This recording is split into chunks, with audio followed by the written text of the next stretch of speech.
আসসালামু আলাইকুম। আশা করি আপনারা সবাই ভালো আছেন। আপনাদের জন্য নতুন আরেকটা ভিডিও নিয়ে আসলাম আমরা। আমাদের মেশিনের মডেল হলো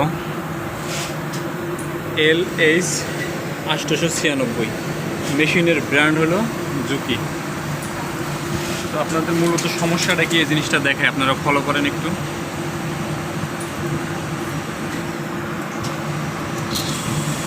আমি ফিটটা ফেলাইলাম, আমার এই পাশে ফোল্ডিং প্লেটটা কাজ করলো আর এই সাইডের ফোল্ডিং প্লেটটা কাজ করলো না। ফলো করেন আপনারা।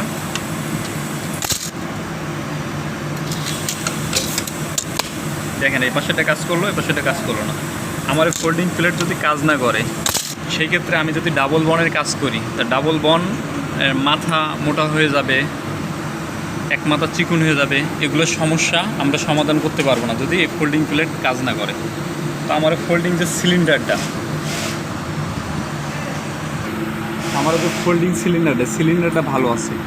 ভালো থাকা সত্ত্বেও দেখেন, ভালো থাকা সত্ত্বেও আমার এই ফোল্ডিং প্লেট কাজ করতেছে না। এই সাইডটাতে কাজ করতেছে, এই সাইডটাতে কাজ করতেছে না। তো আপনাদের কী জন্য কাজ করতেছে না আর এটা কী করলে কাজ করবে, এই জিনিসটা আপনাদের আজকে দেখাবো আমরা। ভিডিওটা স্কিপ করবেন না, ভিডিওটা পরিপূর্ণ দেখবেন। পরিপূর্ণ দেখলে অবশ্যই জানতে পারবেন। আর আমাদের ভিডিও যদি ভালো লেগে থাকে আমাদের চ্যানেলটা সাবস্ক্রাইব করে দিয়ে আমাদের সঙ্গে থাকবেন। এইখানে একটা 3 মিলি এলকি আছে।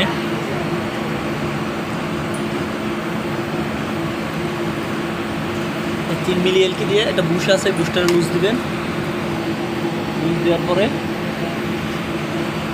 5 মিলি পরিমাণ এই বুশটা ভিতরে চাপিয়ে দেবেন। দেখেন আমি 5 মিলি পরিমাণ চাপিয়ে দিছি। এই যে বুশটা, এই বুশটা 5 মিলি পরিমাণ ভিতরে আমি চাপিয়ে দিয়েছি। দেওয়ার পরে আমি টোটাল বেসটা ওদিক 5 মিলি পরিমাণ চাপিয়ে দেবো। দেখেন টোটাল বেসটা এখন 5 মিলি পরিমাণ ওদিক চাপাই দিছি। চাপাই দিয়ে এই পাশে আরেকটা বুশ আছে, এই বুশটা আমি লুজ দেবো। দিয়ে এটাও ওটার সাথে অ্যাডজাস্ট করে দেবো। এখন আর এটা গজবে না। আমি এটা করলাম, করার পরে আপনাদের দেখাই। এখন মূলত আমার ফিটটা কিন্তু এদিক চেপে গেছে, তাই এটা আমাদের এইখান থেকে অটোমেটিকলি মানে ফাঁকা করে দিতে হবে। ফাঁকা করার জন্য আমরা এটা চাপ দিব। তারপরে এইখানে একটা রেগুলেটর টাইপ আছে, এটা আমরা টাইট দেবো। টাইট দিলে ভিতরে ঢুকবে। ভিতরে ঢুকলে এই প্লেটটা বাইরে বেরোবে। এই প্লেটটা বাইরে বেরোবে। ভিতরে আমি যদি এটা টাইট দিই তাহলে এটা ভিতরে ঢুকবে আর এটা বাইরে বেরোবে। আমি অটোমেটিক টাইট দিচ্ছি।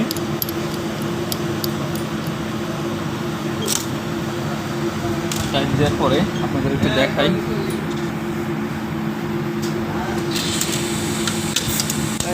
দেখেন এখন কিন্তু ফোল্ডিং প্লেটটা কাজ করতেছে। আপনারা ভালো করে ফলো করেন। এরকম অবস্থায় ফোল্ডিং প্লেটটা কাজ করে, তাহলে আপনাদের বন চিকুন মোটা হবে না। আমাদের সিলিন্ডার ভালো ছিল, আমাদের একজস্টের সমস্যা ছিল।